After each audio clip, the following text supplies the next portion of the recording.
ఒప్పందం మేరకు రాష్ట్ర ప్రభుత్వం జీవోలు సర్క్యులర్లు విడుదల చేయాలని కోరుతూ ఆశా వర్కర్స్ ధర్నా చేపట్టారు. సోమవారం కాకినాడ జిల్లా కేంద్రమైన కాకినాడలోని కలెక్టరేట్ వద్ద సిఐటియు ఆధ్వర్యంలో ఏపీ ఆశా వర్కర్స్ యూనియన్ నాయకులు రాష్ట్ర కమిటీ ఇచ్చిన పిలుపు మేరకు కూటమి ప్రభుత్వం ఆశాలకు ఇచ్చిన హామీలు అమలు చేయాలని, చేసుకున్న ఒప్పందం మేరకు జీవోలు సర్క్యులర్లు విడుదల చేయాలని సంఘం జిల్లా అధ్యక్ష కార్యదర్శులు నర్ల ఈశ్వరి, చంద్రమళ్ల పద్మలు డిమాండ్ చేశారు.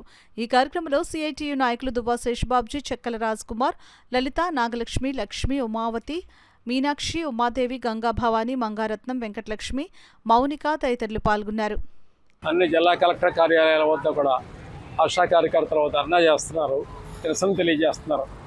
గత ఏడాది వైసీపీ ప్రభుత్వం ఉన్నప్పుడు ఆశాలు పెద్ద ఉద్యమం చేసినప్పుడు అనేక అంశాల మీద ఒప్పందం కుదిరింది, రాతపూర్వకంగా రాసి ఇచ్చాడు. కానీ దానికి జీవోలు విడుదల చేయలేదు. అందువల్ల ఏమీ కూడా అమలు జరగట్లేదు. దానికి మెటర్నిటీ లీవ్ ఇవ్వాలి, ప్రభుత్వ సెలవులు ఇవ్వాలి, 60,000 రూపాయలు రిటైర్మెంట్ బెనిఫిట్ ఇవ్వాలి. ఇవేమీ కూడా జీవోలు విడుదల చేయలేదు, అంగీకారం మాత్రం ఇచ్చారు. అలాగనే మరొక ముఖ్యమైన డిమాండ్ ఏంటంటే కనీస వేతనం 26,000 రూపాయలు ఇవ్వాలి, అది పెంపుదల చేయలేదు. వీటన్నిటి మీద ఈరోజు ఏంటంటే రాష్ట్ర వ్యాప్తంగా నిరసన తెలియజేస్తాం. ఈరోజు ఆశా వర్కర్స్ ధర్నాకే డిఎంహెచ్ఓ గారు వచ్చారు.